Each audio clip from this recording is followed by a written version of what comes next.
बिस्मिल्लाहिर्रहमानिर्रहीम। Welcome to quantum mechanics lecture number 4। तो आज के इस लेक्चर में हम डिस्कस करने वाले हैं results of special theory of relativity. Result को हम डिस्कस करने वाले हैं किस चीज़ के, स्पेशल थ्योरी ऑफ रिलेटिविटी के रिज़ल्ट को इस लेक्चर में हम क्या डिस्कस करेंगे।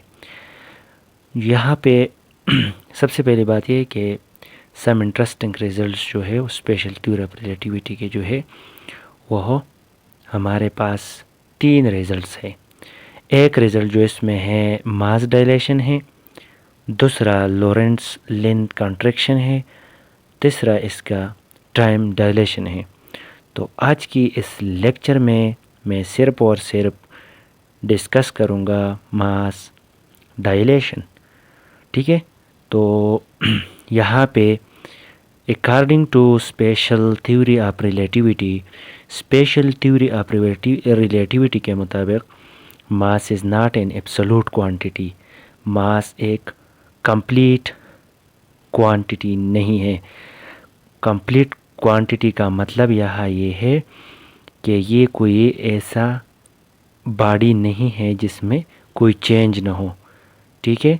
But it depends upon the speed of an object, क्योंकि ये ऑब्जेक्ट की स्पीड पे डिपेंड करता है।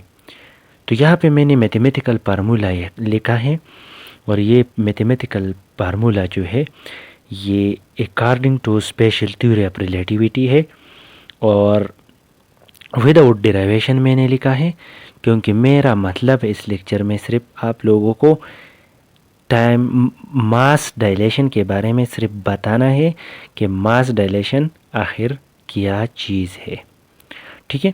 तो यहाँ पे m is equal to m naught divided by 1 minus v square divided by c square whole square root. यहाँ पे m क्या है, m नॉट क्या है, v क्या है, c क्या है। सबसे पहले ये जो होल टर्म लिखा है, ये होल टर्म के अंदर v जो है ये स्पीड ऑफ एन ऑब्जेक्ट है, ठीक है। स्पीड ऑफ एन ऑब्जेक्ट है, ठीक है। और ये c क्या है, स्पीड ऑफ लाइट है, ठीक है। और इस सारे टर्म को 1 minus v square divided by c square divided और मल्टीप्लाई पावर होल 1/2, ये जो वैल्यू है 1 divided by 1 minus v square divided by c square whole 1/2 ये गामा फंक्शन के बराबर है। इसकी जगह हम गामा फंक्शन लिख सकते हैं। किस तरह लिख सकते हैं, इस तरह देखो, m is equal to gamma m naught, ठीक है। अब आप लोगों को इसके बारे में ये एक नया इक्वेशन बन गया है, ठीक है। तो आइए चलते हैं, सबसे पहले हम बात करेंगे m नॉट क्या है। यहाँ पे m नॉट जो है हमारे पास is the mass of an object at rest in the frame of observer, ठीक है।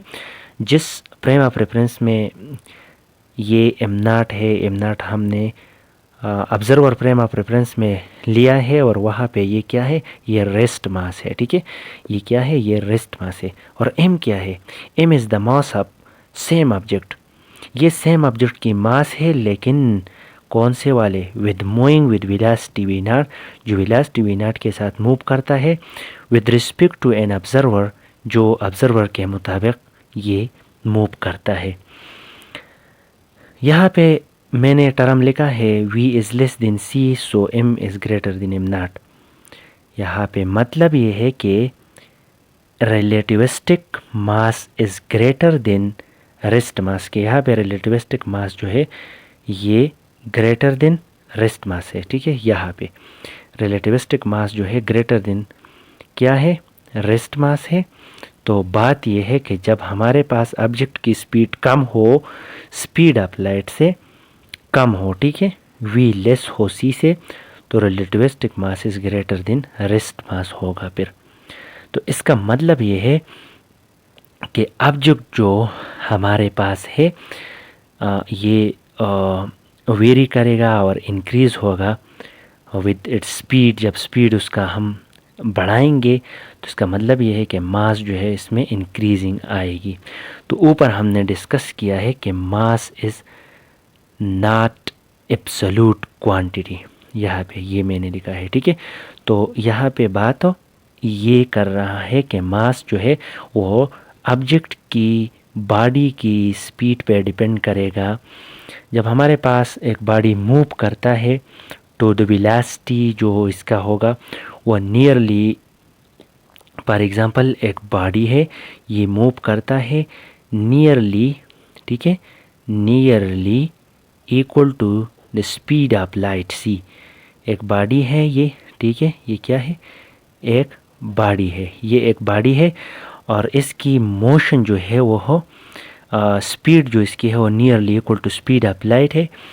तो इस पे जो फोर्स एक्सर्ट होगा और इस पे एक्सेलरेशन वो होगी। इसका मतलब ये है कि हम बॉडी को एनर्जी देना है, हम मतलब कि हम बॉडी को एनर्जी क्या करेंगे, फोर्स अप्लाई करेंगे तो हम इसको एनर्जी दे रहे हैं, ठीक है। तो जब हम इसको एनर्जी देंगे तो इसका मतलब ये है कि बॉडी एक्सेलरेट होगी और इसकी मास जो है वो मोर एंड मोर मास होगा, ठीक है। इसका मतलब ये है कि मास जो है, फॉर एग्ज़ाम्पल यहाँ पे सब एटॉमिक पार्टिकल की मैं एक एग्ज़ाम्पल लूँ, ठीक है। ये क्या है, सब एटॉमिक पार्टिकल्स है इस दायरे के अंदर।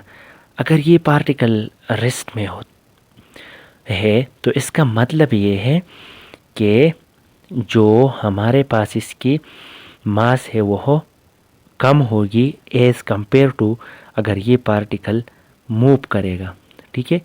मतलब इसकी स्पीड है, कोई ना कोई स्पीड है, तो मतलब ये रेस्ट है और ये moving it nearly equal to speed of light, ठीक है। Nearly equal to speed of light से मूव करता है। तो इसका मतलब ये है कि ये जो है हमारे पास इसकी मास ज़्यादा होगी क्योंकि ये मोशन में है और इसकी मास कम होगी, ठीक है।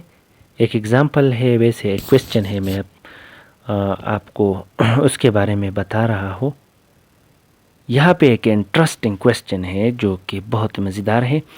फॉर एग्ज़ाम्पल ये यहाँ क्वेश्चन ये है, since mass is a form of energy, हमें पता है कि mass a form of energy है, can we conclude that a compressed spring has more mass than same spring when it is not. जो कि हम ये फिर बताएंगे कि मास जो है ये फॉर्म ऑफ एनर्जी है और हम इनसे ये कंक्लूड करते हैं कि जो हमारे पास कंप्रेस्ड स्प्रिंग है उसकी मास ज़्यादा होगी एज़ कंपेयर टू जो स्प्रिंग है कंप्रेस नहीं है। लेकिन ऐसा नहीं है, तो इसका आंसर क्या होगा? इसका आंसर ये है कि compress spring will have the same mass as when it is not. Compress जो है स्प्रिंग उसकी मास जो है when it is not compressed उसकी सेम होगी जो कंप्रेस्ड नहीं है। मतलब कंप्रेस स्प्रिंग और नॉन कंप्रेस्ड स्प्रिंग की मास सेम होगी, इसलिए ताकि स्प्रिंग जो है इस पे because spring is at rest and mass amount of mechanical work. और यहाँ पे जो है स्प्रिंग में है जो है वो रेस्ट वाला स्प्रिंग हो तो, और या जो हमारे पास है स्मॉल अमाउंट वाले मैकेनिकल वर्क इस पे डन होता है, ठीक है। तो इसकी वजह से जो है हम क्या कहेंगे, which store in the spring as in the form of elastic potential energy. ये फॉर्म इलास्टिक पोटेंशियल एनर्जी के फॉर्म में क्या होता है, ये इसमें एनर्जी स्टोर होता है। This has been verified in the laboratory, experimentally ये लेबॉर्ट्री में हुआ है। Mass only increases when in force is applied and a body is move with a velocity that is comparable to the speed of light. जो कि पहले मैंने आपको बताया कि ऑब्जेक्ट की मास तब इंक्रीज़ होगी जब उसकी speed equal to nearly equal to speed of light होगी। अदरवाइज़ ये जो क्वेश्चन है इसका आंसर ये है। तो ये था आज का short lecture. Thank you for watching.